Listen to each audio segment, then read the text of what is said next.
সেনাপ্রধান জেনারেল ওয়াকারুজ্জামানের এক বক্তব্যের পরেই সরকারের পায়ের তলা থেকে মাটি সরে যাচ্ছিল, এটি সরকারই তার আচরণের মধ্য দিয়ে আমাদের সামনে স্পষ্ট করেছে। এবং জেনারেল ওয়াকারুজ্জামান কেন রাজনৈতিক বক্তব্য দিবেন এমন প্রশ্ন তুলে সরকারের মধ্য থেকে মন্ত্রী প্রতিমন্ত্রী পদমর্যাদার দায়িত্বে থেকে এবং ডক্টর মোহাম্মদ ইউনূসের যে দল, জাতীয় নাগরিক কমিটির নেতারা সহ কোন কোন দলের নেতারা যে যুদ্ধংদেহী মনোভাব পোষণ করছিলেন, প্রশ্ন তুলছেন যে জেনারেল ওয়াকারকে যদি রাজনীতিতে আসতে হয় তাহলে গায়ের উর্দি খুলে আসতে হবে। এমন একটা অবস্থায় অনেকের মনে প্রশ্ন যে কি হতে যাচ্ছে, কোনো চমক আসতে যাচ্ছে কিনা। হাওয়া যেহেতু প্রতিনিয়ত বদলাচ্ছে, কেউ স্পষ্ট করে বলতে পারেন না যে কি হতে যাচ্ছে। তবে এমন সব প্রশ্নের মধ্য দিয়ে আমরা সবশেষ সোমবার ক্যান্টনমেন্টে সেনাপ্রধান জেনারেল ওয়াকারুজ্জামানের সঙ্গে জামাতের শীর্ষ নেতাদের যে বৈঠক, তার মধ্য দিয়ে আমরা বলতে পারি কিছু একটা হচ্ছে, এবং এই কথা আমি সবসময় বলে আসছি। এবং সবশেষ গত 2 দিনে ঘটনা পরম্পরায় আমাদের সামনে যা উপস্থিত হচ্ছে, মনে হতেই পারে যে হাওয়া বদলাচ্ছে খুব দ্রুত। প্রথমত সেনাবাহিনীর পক্ষ থেকে সাংবাদিক সম্মেলন করে আনুষ্ঠানিকভাবে জানিয়ে দেওয়া হলো দেশের স্বাধীনতার সার্বভৌমত্বের প্রশ্নে বাংলাদেশ সেনাবাহিনী কারোর সাথে কোনো আপোষ করবে না, এবং করিডোরের ক্ষেত্রে তারা স্পষ্ট জানিয়ে দিল এটি তারা কোনোভাবেই মানবে না। আবারও জানিয়ে দিল। নিঃসন্দেহে এর মধ্য দিয়ে আমরা অনেক গুরুত্বপূর্ণ বার্তা পেয়েছি। একই সঙ্গে বিএনপি সেনাপ্রধানের বক্তব্য সমর্থন দিয়েছে।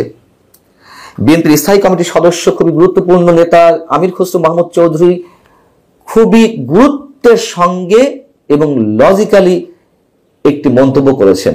তিনি বলছেন যে 5 আগস্ট শেখ হাসিনার প্রস্থানের পর সারা দেশের মানুষ তো মুখিয়েছিলেন সেনাপ্রধানের বক্তব্যের জন্য, তাহলে এখন এই অবস্থায় এসে সেনাপ্রধান যদি গণতন্ত্রের স্বার্থে দেশকে গণতান্ত্রিক প্রক্রিয়ায় নিয়ে যাওয়ার জন্য কোনো মন্তব্য করে থাকেন, কোনো বক্তব্য দিয়ে থাকেন, তাহলে সমস্যা কোথায়? খুবই স্বাভাবিক। দেখুন, একটি কথা সবসময় বলি, বর্তমান অন্তর্বর্তী সরকার কোনো স্বাভাবিক সরকার নয়। এখানে সেনাবাহিনীর অবশ্যই অনেক বড় ধরনের ভূমিকা রয়েছে দেশকে নৈরাজ্যময় একটা অবস্থা থেকে উত্তরণের জন্য। এ বিষয়ে আরো বলছি, তার আগে একটু বলি যে জামাতের বৈঠকে কারা উপস্থিত ছিলেন। জামাতের নেতাদের মধ্যে ছিলেন জামাতের শীর্ষ নেতা আমির ডাক্তার শফিকুর রহমান এবং নায়েবে আমির আব্দুল্লাহ মোহাম্মদ তাহের। গণমাধ্যমের পক্ষ থেকে যখন জানতে চাওয়া হলো বৈঠক বিষয়ে, তখন আব্দুল্লাহ মোহাম্মদ তাহের বলছেন আসলে এটা তো সৌজন্য সাক্ষাৎ ছিল, কেবল সামগ্রিকভাবে বর্তমান পরিস্থিতির ব্যাপারে কিছুটা কথাবার্তা হয়েছে।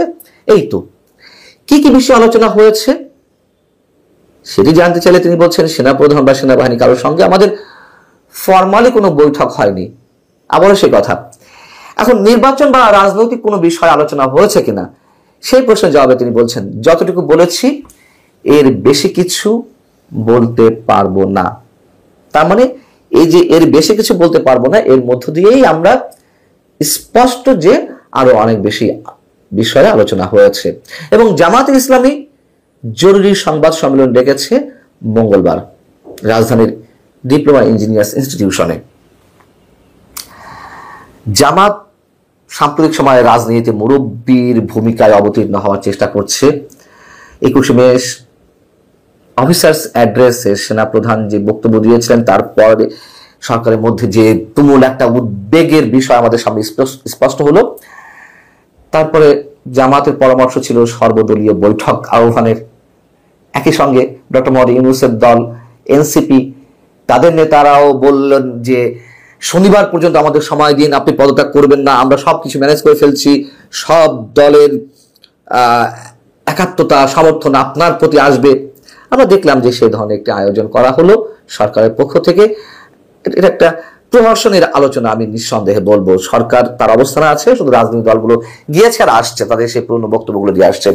তো সরকার ফুরফুরে মেজাজ আছে, থাকতেই পারে। এখন কেউ কেউ প্রশ্ন তুলতে পারেন যে গত 5 আগস্ট শেখ হাসিনা দেশ ত্যাগ করার পরে যে আলোচনার ক্যান্টনমেন্টে আয়োজন করা হলো, কাদেরকে ডাকা হয়েছে সেই প্রশ্নের জবাবে সেনাপ্রধানের মুখ থেকে প্রথমে জামাতের নামটি বেরিয়েছিল এবং সেখান থেকে অনেকে তাকে আক্রমণ করার চেষ্টা করলেন যে তিনি জামাতের লোক।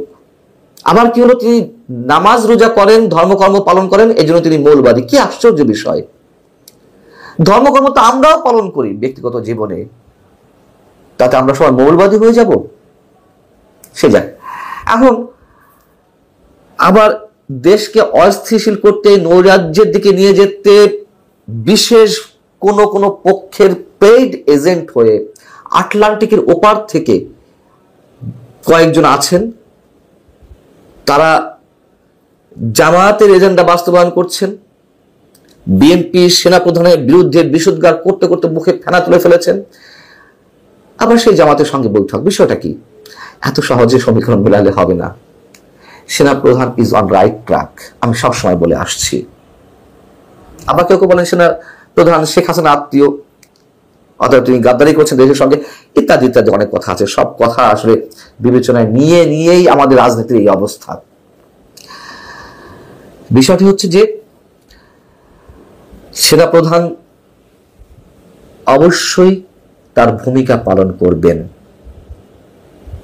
দেশের সাম্প্রতিক যে অবস্থা, তাতে সেনাবাহিনীকে এই বিষয়গুলো অ্যাভয়েড করার কোনো সুযোগ নেই, এটি অনেকেই বলছেন।